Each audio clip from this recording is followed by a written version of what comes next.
En este segundo bloque de MB Noticias estamos recibiendo con muchísimo gusto al defensor de vecinas y vecinos de Montevideo, sociólogo Daniel Arbulo.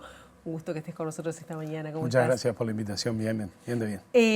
Bueno, ya ha pasado un año y ahora tenés entre manos el primer informe de la Defensoría que, bueno, se ha presentado un resumen en la Junta Departamental. Todavía no es público. No es público, es público la síntesis que fue la que presentamos el viernes al presidente de la Junta. Estamos esperando a que nos convoquen. El decreto lo que transmite es que hay una obligación de brindar un informe al cuerpo de la Junta y estamos afinando los últimos detalles, pero hay conclusiones bastante interesantes de este año de trabajo. ¿Cuáles podría señalar las conclusiones más importantes? En un informe que vi que estaba presentado como en dos líneas de trabajo. Una que tiene que ver con mejoras de servicios departamentales y municipales y la promoción de derechos humanos. Pero si tuvieras que destacar qué es lo más revelador, digamos, que surge. Dos aspectos importantes. Lo primero es que en términos de reclamos o asuntos que llegan a la Defensoría, casi la mitad tiene que ver con convivencia. Y eso es un llamado de atención en muchísimos de nuestros barrios. Tiene que ver con la convivencia entre vecinos y vecinas, tiene que ver con algunos desfasajes generacionales por la puja del espacio público, y esto tiene que ver, por ejemplo, con horarios, ruidos molestos y demás. Tiene que ver con una forma poco simpática de recibir los montevideanos y montevideanas a la migración, que es muy importante.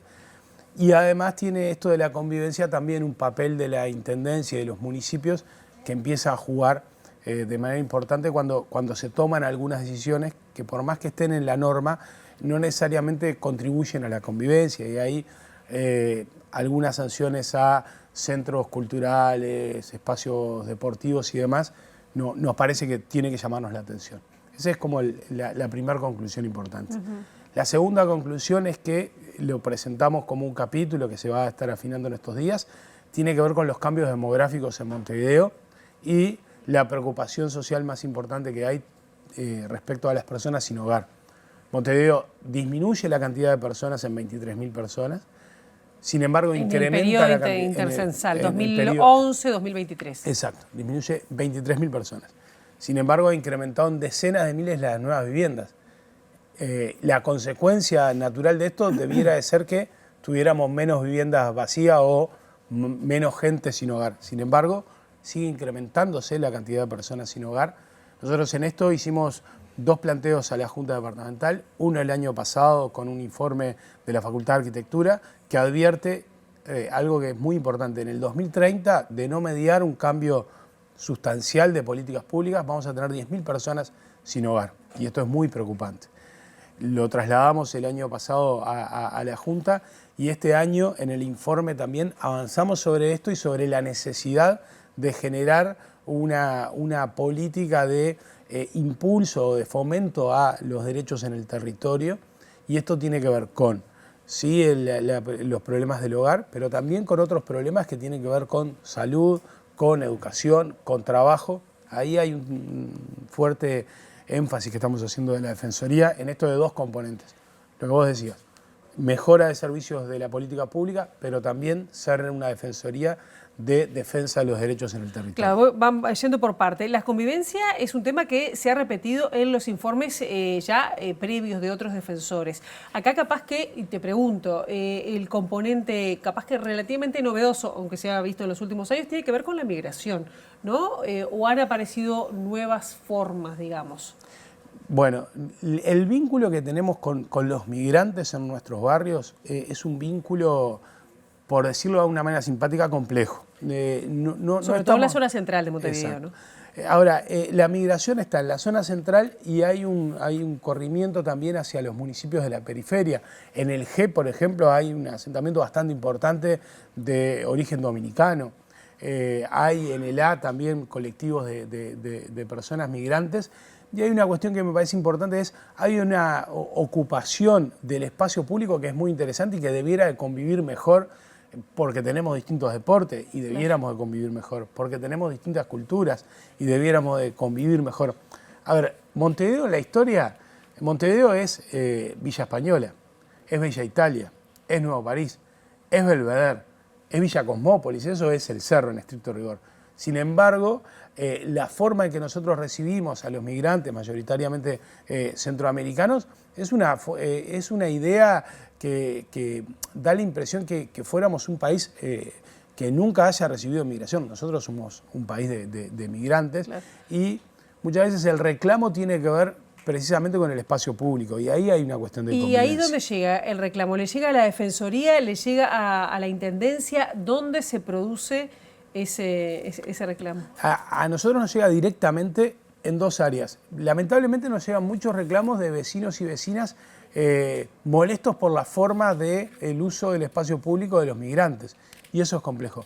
Por suerte también nosotros participamos del Nodo Migrante, también nos han venido llegando en los últimos meses muchísimos reclamos de migrantes que se asumen como vecinos, que son vecinos y vecinas, y que exigen del resto de los montevideanos una forma más tolerante de convivencia. ¿Y cómo se resuelve eso?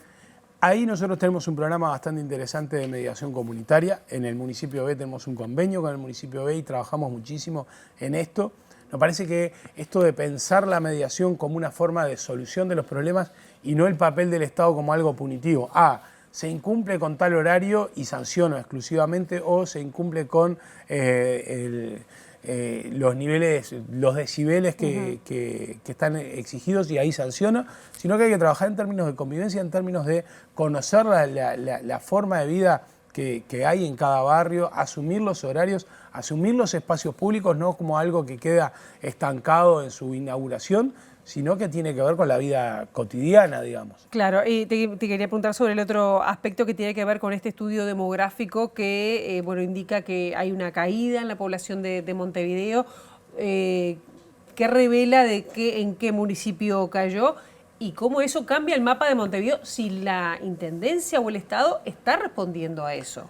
Bueno, esto es interesante. Montevideo disminuye la cantidad de población, de 23.000 personas menos entre un censo y otro, 15.000. ¿No parece relevante eso igual? O te pregunto, vos ya como sociólogo. Bueno, no parece relevante en números de Montevideo. Sin embargo, en números de países es un número muy importante. De hecho, si no hubiera habido migración, este número sería mucho mayor en Montevideo. Ahora, de estas 23.000 personas, el municipio D tiene una pérdida de 15.000 personas.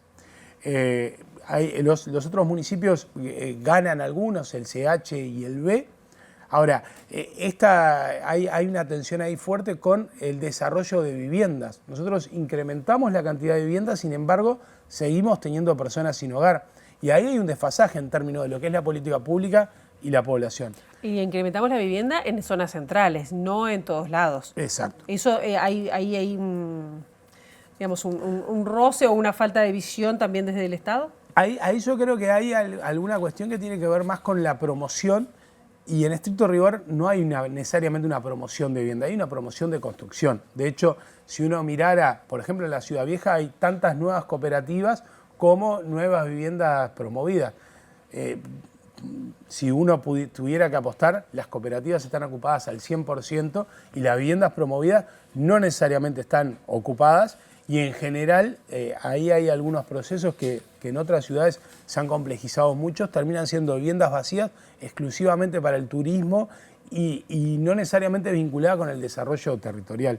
Ahora, lo que nosotros llamamos la atención es que el proceso de transformaciones demográficas en Montevideo debiera de ser acompañado por un proceso de cambio de propuestas de políticas públicas. De hecho, hay escuelas que están sobrepobladas y escuelas que están con menor cantidad de niños y niñas. Debiéramos de pensar también que estos cambios demográficos van a incidir necesariamente en las políticas del transporte, claro, por ejemplo. Pero, claro, justo en el transporte mencionás y tiene que ver sí con Montevideo, ¿no? No tanto la política de viviendas o de escuelas, ¿no? ¿Qué puede hacer la Intendencia para eso? ¿Ya podría hacer algunos cambios en esto que estás señalando? Sí, nosotros coordinamos mucho y es una de las alianzas principales, la coordinadora de usuarios del transporte público. Ellos han trasladado cotidianamente a través de la Defensoría y de los espacios de participación que tiene con la Intendencia, esto de repensar también las líneas y repensar la forma en que vamos de un punto A un punto B. Ahí hay que pensar alguna cuestión. De hecho, es muy probable que si alguien se pone a pensar algunas líneas, son las históricas. hacen el recorrido histórico y probablemente es cierto que las grandes troncales. Los grandes troncales siguen existiendo, pero en algunas zonas el traslado de las personas ha ido de un barrio a otro y sería muy importante esto. De hecho, la coordinadora de usuarios tiene un análisis muy interesante y seguimiento bastante cotidiano de la venta de boletos y cómo funciona cada una de las líneas del transporte. Esto es público en la web de la Intendencia. Y lo que hace la coordinadora es analizar, bueno, efectivamente la línea que en la zona del municipio A la cambiamos por un local. Efectivamente eso repercutió positivamente en las personas y por tanto hay más boletos. Bueno, en algunos casos hay un problema ahí. Te quería preguntar también cómo es el vínculo con, de vuelta, la Intendencia de Montevideo, ahora que asumió el intendente Mario Vergara, pero también con la Junta Departamental, porque en el comienzo del informe o de esta síntesis decís que es necesaria una mayor autonomía. ¿Qué está impidiendo, digamos, esa falta de autonomía? Bueno, naturalmente hay históricamente una tensión entre la Defensoría y el resto de la gestión pública departamental. Es una institución que en general asume ese papel de tensionar y de cuestionar permanentemente. Ahí lo que estamos teniendo es un problema de autonomía e independencia a la hora operativa de tomar decisiones. Y esto es como la Defensoría sigue siendo de alguna manera una institución adolescente que toma decisiones, pero que en realidad tiene que pedir permiso para llevar adelante determinadas contrataciones. Nosotros estamos cuestionando nuestro propio local, creemos que hay que avanzar mucho para que la Defensoría esté en un espacio accesible. El local de la Defensoría no es accesible y eso para nosotros tiene una escalera una escalera terrible, el local histórico. El nuevo local, una persona en silla de ruedas no llega, tenemos que pedir permiso a la Junta Departamental para atender a una persona en silla de ruedas. Eso para nosotros es muy complicado y estamos trasladándole a la Junta la necesidad de repensar, sin que esto implique un mayor gasto, la necesidad de repensar cómo la Defensoría toma sus propias decisiones, incluso con tensiones que tienen que ver con el cuestionamiento hacia el propio decreto que creó la Defensoría. Las instituciones de promoción de derechos, naturalmente, tienen que tener autonomía. ¿Para qué? Para la contratación de equipos técnicos que puedan evaluar, por ejemplo, una política pública. Nosotros ahora enviamos a la Intendencia una recomendación vinculada con el Consejo de Niños y Niñas, por ejemplo, con una mirada bastante crítica en algunas formas. Bueno, debiéramos de tener la capacidad. ¿Crítica por qué? ¿Porque no se convoca? Crítica porque en realidad no hay una rendición de cuenta de lo que pasó en el Consejo. Y lo que nosotros le trasladamos a la Intendencia es la necesidad de, si se generan espacios de participación, tiene que haber rendición de cuenta, naturalmente. Ahora, la Defensoría debiera de tener capacidad sin pedir permiso y en el marco de su presupuesto, decir, bueno, para esto puedo hacer un acuerdo con tal espacio que me genere conocimiento. Lo mismo que hicimos con el área de demografía de ciencias sociales. Nos tiene que interesar los cambios demográficos y poblacionales para criticar las políticas públicas. La Defensoría tiene históricamente un trabajo sobre contaminación acústica. Si nosotros necesitáramos profundizar respecto a eso, debiéramos de tener una autonomía, una independencia, que esto implica en sus propios tiempos. Para la Defensoría es importante tener un informe en septiembre, no tiene que pedir permiso para que el informe esté en septiembre, digamos. ¿No? Daniel, yo te quería volver a un tema que recién estábamos hablando antes, que tiene que ver con el transporte de Montevideo, porque bueno, este fin de semana, este sábado, comenzaron a regir los nuevos precios, ¿no? ¿Es el boleto más caro de la región? ¿Hay una queja sobre eso? Y el precio y la accesibilidad. Sobre todo, además, la frecuencia en las noches. Bueno, ahí tenemos Son muchas cosas. No, ahí tenemos varias cuestiones. Primero, en términos de accesibilidad. Nosotros hemos transmitido innumerables veces que no podemos tener personas que puedan trasladarse de una punta a otra de Montevideo y otras personas que apenas puedan salir de su barrio por una cuestión de accesibilidad. Y eso es un problema. Segundo, hemos recibido varios reclamos y varios asuntos en términos de la accesibilidad y el uso de las rampas en varias unidades. Y hay una preocupación que nosotros trasladamos, si bien las nuevas unidades más modernas, digamos, son de piso bajo,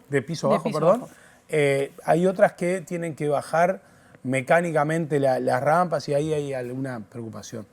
Segunda cuestión que nos parece importante, hay barrios que a veces con algunas medidas quedan sin transporte y ahí hay que pensar alguna cuestión. Por ejemplo, recuerdo mucho los reclamos por la línea 405 cuando ha habido alguna dificultad. Cuando se para la 405 se para la vida de decenas de miles de personas. Cuando en algunas zonas particulares se toma la decisión de no avanzar en una línea, son decenas de miles de personas. Sí, de no ingresar a algún barrio por algún... Exacto. Pero cuando nosotros vamos a La Colorada, en un programa que tenemos de la Defensoría en tu barrio, hemos ido a más de 30 barrios en este año, si vamos a La Colorada y nos reclaman que los gurises que viven en La Colorada no llegan nunca a tiempo a la escuela y al liceo, porque efectivamente el ómnibus sale a la hora que empieza la escuela y el liceo, es un problema. Y esto pasa en la mañana, pasa al mediodía y pasa en el regreso. Entonces ahí hay que repensar algunas formas de los horarios. Hay que asumir que naturalmente van a haber cambios estructurales y yo soy optimista en términos que estos cambios estructurales en los grandes troncales pueden generar una mejora de servicios en la periferia de los troncales. También somos optimistas y se lo hemos planteado a la Intendencia el periodo pasado, en este recién acaban de asumir. Debiéramos de pensar también el papel del tren en esa troncal que viene desde Canelones hasta el centro de la ciudad, casi que a 20 metros de cada una de las avenidas que hay. Podríamos aprovechar eso ese tipo es como mucho para adelante. Es bastante, ¿Qué claro. pasa con el precio del boleto? El precio del boleto, ahí hay que asumir que hay algunas ecuaciones, digamos, que se asumieron previamente y se está cumpliendo con esa ecuación. Nosotros creemos que para el servicio que se brinda es caro, efectivamente, pero también tenemos que asumir que hay que repensar todo el sistema. Es probable que si nosotros tuviéramos más usuarios del transporte público, bueno, esas ecuaciones podrían cambiar. Ahora, para que haya más usuarios del transporte público, efectivamente tiene que haber un transporte público mejor, claro, que ha venido mejorando en términos de las unidades, pero el transporte público tiene que ser más veloz, no puede ser cada vez más lento. De hecho, si uno mira los escritos o la revista de 1930 o de alguna de esas décadas, estamos a la misma velocidad. Y eso es un problema, en realidad. Entonces, si el servicio no es bueno, alguien va a asumir naturalmente utilizar otras formas de transporte. Creo que hay que estimular mucho más el transporte público, pero estimular el transporte público implica mejorarlo, naturalmente. Daniel Arbulo, muchísimas gracias por estos minutos y bueno, cuando te reciba la Junta veremos el resultado. Muchísimas gracias por la invitación.